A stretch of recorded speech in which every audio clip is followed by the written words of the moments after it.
Welcome back to The Price of Business. I'm your host, Kevin Price, talking to you about you and your business. Only a few minutes left, but I'm going to spend them with my friend Tony Powers. By the way, you can learn more about him at italkus.com.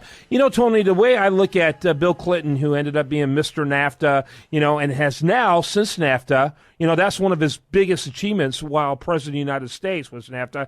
He has made a living off of countries all over the world funding his foundation. Is it possible that Barack Obama is trying to fund his post-presidential career through this fast-track trade agreement?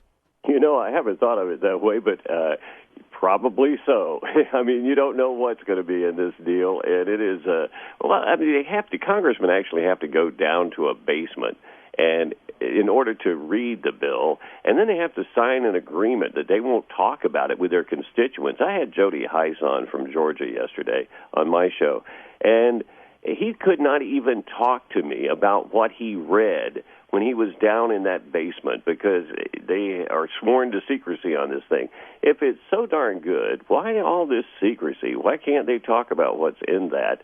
And then, of course, that LAA that I was talking about earlier, it's a living agreement, so no matter what's in the bill, once they pass it, then Obama has all the freedom to change it any way he wants to and include all kinds of environmental protections and immigration so that he can just open up the borders even more, only do it legally without an executive order. He can just do it through trade. So this whole thing just stinks to high heaven, and now they're going to actually, it looks like, put in the XM Bank reauthorization into this thing.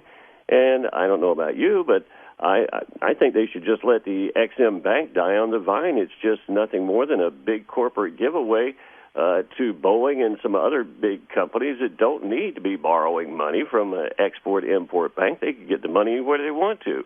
It's the poster child of crony capitalism. It really is. Oh, yeah, and so they're insisting that gets added into this when it goes back to the Senate. So this whole thing is just a stink pot of big government, big business in bed together, and small business is going to get killed in this. There's actually a small business tax involved in this thing now. Yeah, no question about it. It's just typical crony capitalism and deal-making going on. And I just remind the listener that Barack Obama has been one of the most anti-free trade senators, and all of a sudden he's becoming Mr. Pro-free trade. And, and I look at Bill Clinton. No president has made more money from trade deals. You can see it in the Clinton Foundation than Bill Clinton. I just see a smart guy like Barack Obama pulling a chapter out of Bill Clinton's book at all of our expense. To me, it makes perfect sense. And I'm not much for conspiracy theories, but some of this is too obvious. Oh, yeah, and I could just see Bill, hey, Barack, I can tell you how you can make some money when you get out there, buddy. And maybe you can contribute some of that to my wife.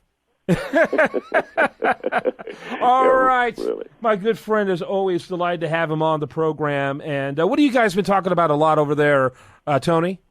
Well, not only, we've had this trade deal going on, but of course, there's a lot of social issues that people are all fired up about. All this transgender, racial, trans everything. Now no more trans fats. I mean, it's like, it's a transformative time. It's all about the trans. The only trans I ever liked was a Trans Am, and I always wanted one of those in high school. Oh, yeah. They were great. They were awesome. Transformers. Yeah, Transformers are pretty cool, too. More than meets the eye. Well, as always, I have a great time with my good friend Tony Powers, italkus.com. You ought to listen to him all the time. I always love doing your show. Looking forward to doing that as well. All right. All right, buddy. When we come back tomorrow, I do want to remind you, Best Content Here shows up over there, actually on Monday. Best Content Here shows up over there at usdailyreview.com. While they're like it on Facebook, follow on Twitter. Have a great day and spend it right here.